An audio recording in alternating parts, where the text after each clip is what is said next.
Series में आपका स्वागत है। हमारा अध्याय चल रहा है 5 समांतर श्रेणियां। इसकी प्रश्नावली 5.1 हम सॉल्व कर रहे हैं। तो स्टार्ट करते हैं इसका दूसरा क्वेश्चन। पहला क्वेश्चन हम कर चुके हैं।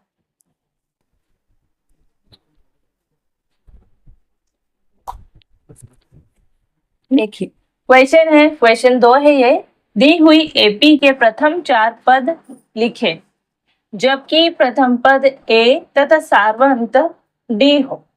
प्रथम पद दिया है a इक्वल टू 10 और सार्वंतर d इक्वल टू 10 दिया है हमको। इसके 4 पद हमको लिखने हैं। तो पहला तो पता है ना। तो सॉल्यूशन हल। अब देखो समांतर श्रेणी का व्यापक रूप तो हमको पता है क्या है। a पहला पद a प्लस डी, दूसरा पद a प्लस 2d, ये तीसरा पद हो a प्लस 3d, ये चौथा पद, और ऐसे ही आगे तक होगा। ये व्यापक रूप है। ठीक है। तो मान रखने पर किसके मान रखेंगे? ए और डी के मान रखने पर। ठीक है। तो पहला पद क्या हो जाएगा? ए यानी 10, यहाँ पर ए प्लस 10 प्लस 10 हो जाएगा।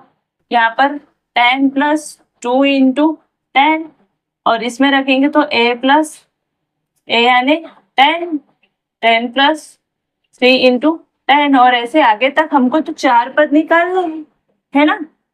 प्रथम 4 पद तो पहला ये 10 पहला पद, दूसरा पद इनको जोड़ेंगे 20, तीसरा पद इसका 2 में 10 का मल्टीप्लाई करेंगे और 10 में जोड़ेंगे तो 20 प्लस 10 क्या होगा? 30।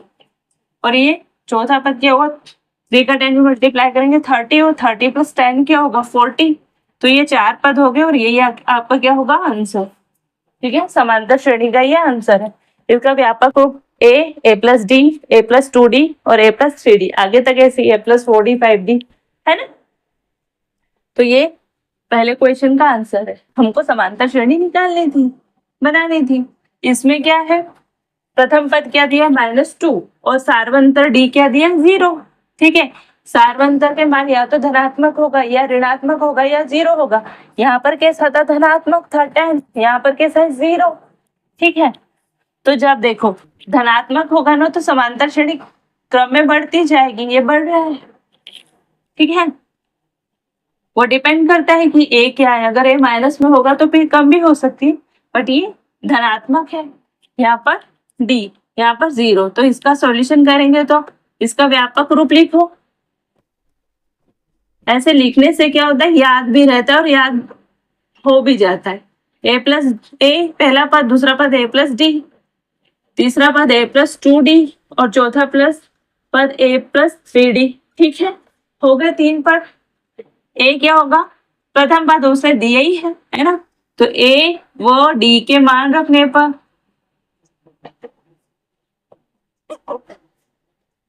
है, यहाँ पर आप ऐसे लिख सकते हो समांतर श्रेणी का व्यापक रूप।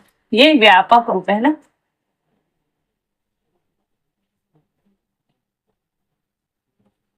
ठीक है। ये व्यापक रूप में मान रखने पर ए का मान क्या है? -2, तो पहला पद तो -2 हो गया। ठीक है। दूसरा a प्लस डी यानी -2 प्लस डी यानी 0। तीसरा पद -2 प्लस 2 इंटू 0। चौथा पद -2 प्लस 3 इंटू 0। ठीक है। अब इस पे वैल्यू पुट करो, इसको सॉल्व करो। तो पहला पद तो -2 रहेगा। ठीक है। ये -2 में 0 जोड़ेंगे तो -2 ही रहेगा।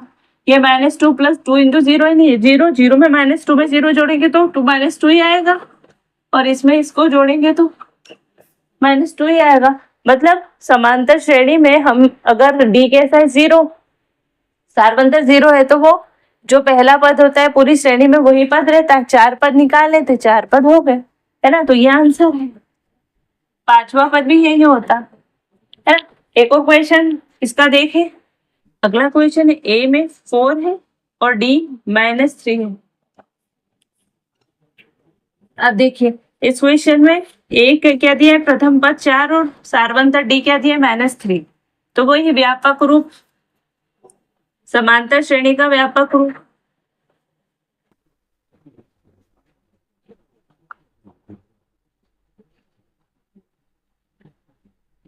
इससे हमको याद रहेगा कि व्यापक रूप क्या है, ए प्लस डी, ए प्लस 2d, तीसरा पद था, चौथा पद ए प्लस 3d। ठीक है ना, पहले पद में डी नहीं होता, दूसरे में 1d होता, तीसरे में 2d होता है, तीसरे में, चौथे में 3d होता है ना। मान रखे तो मान रखने पर ए का मान क्या है 4, ए का मान यहाँ 4 प्लस इंटू माइनस, ये डी के -3, ए का मान क्या है 4 प्लस 2 इंटू डी का मान क्या है वही -3, ए का मान 4 प्लस 3, डी का मान -3। सॉल्व करो तो जरा इसे क्या होता है, करे सॉल्व। 4 रहेगा पहला पद ना, 4 प्लस -3, तो प्लस माइनस क्या होता है माइनस, तो 4 में से 3 गए तो 1 हुआ। देखो 4 प्लस 2 इंटू -3, 2 इंटू -3 क्या होगा, देखो 4, 2 इंटू -3 होगा -6, 4 में से -6 गया तो क्या होगा -2। ठीक है, ये तीसरा पद हो गया। इसको देखें तो 4, ये 3 दिया 9 पर माइनस का है तो -9, 4 में से -9 गए तो क्या -5 बचेगा, है ना।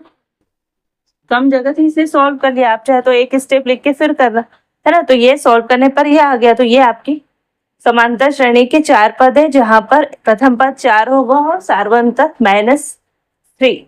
देखो 4 में से एक, इसके बीच का डिफरेंस क्या होगा -3, है ना। एक में से -4 गया तो डी कैसे निकालते, दूसरे पद में से पहला पद को हटा दो तो डी निकल जाता, तो डी क्या आएगा -3 आएगा, है ना। अगले क्वेश्चन में हम डी भी निकालेंगे।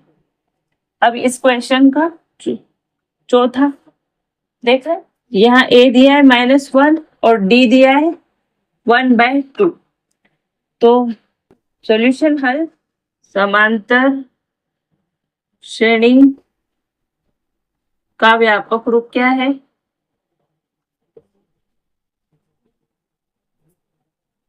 ए पहला पद होता है, ए प्लस डी दूसरा पद होगा, ए प्लस 2d तीसरा पद और ए प्लस 3d ये चौथा पद। 4 पद निकालने हैं, मान रखो तो किसके किसके रखोगे, ए और डी के। तो पहला पद ए से बना -1, ये बन गया पहला पद, दूसरा -1 प्लस 1/2, डी का मान 1/2 है, तीसरा पद -1 प्लस 2 इंटू 1/2 और चौथा पद -1 प्लस 3 इंटू 1/2। पहला पद कैसे -1 बन गया, इसका एलसीएम लेना पड़ेगा, एलसीएम लेके तो -2 प्लस 1/2 है ना। इसका देखो 2 इंटू 1/2 है तो ये 2 से 2 कैंसिल हो जाएगा, तो क्या होगा ये -+1। इसको सॉल्व करो तो ये 3/2 है, इसका एलसीएम लेंगे तो -2 प्लस 3/2। इसमें सॉल्व कर लो तो जरा, इसे करेंगे तो -1 हो गया, ये -2 प्लस 1 तो ये तो क्या होगा -1/2 हो जाएगा। इसको जोड़ेंगे -1 प्लस 1 क्या होगा 0 और ये -2 प्लस 3 यानी 1/2। तो ये आपका आंसर होगा समांतर श्रेणी जिसमें ए क्या है -1 और डी क्या है 1/2। तो आपकी समांतर श्रेणी के 4 पद हो गए -1, -1/2, 0 और 1/2। ठीक है, तो इसमें कैसा था आपका डी धनात्मक था, इसमें क्या था डी ऋणात्मक 0, यहाँ पर क्या था डी आपका ऋणात्मक और यहाँ पर डी के साथ धनात्मक फ्रैक्शन में है, पर यहाँ पर ए माइनस में। ठीक है, तो इस तरह से 4 तरीके से हमने ये क्वेश्चन को सॉल्व कर लिया, है ना। तो आई होप कि ये वीडियो आपको अच्छा लगा होगा और क्वेश्चन आपको अच्छे से समझ में आया होगा। ए और डी दिए थे, हमने समांतर श्रेणी बना ली, उसके 4 पद बना ली। वीडियो अच्छा लगे तो वीडियो को लाइक कीजिएगा, चैनल पर नए हो तो चैनल को सब्सक्राइब कीजिएगा, अपने फ्रेंड सर्कल में शेयर कीजिए, अपने दोस्तों में शेयर कीजिए।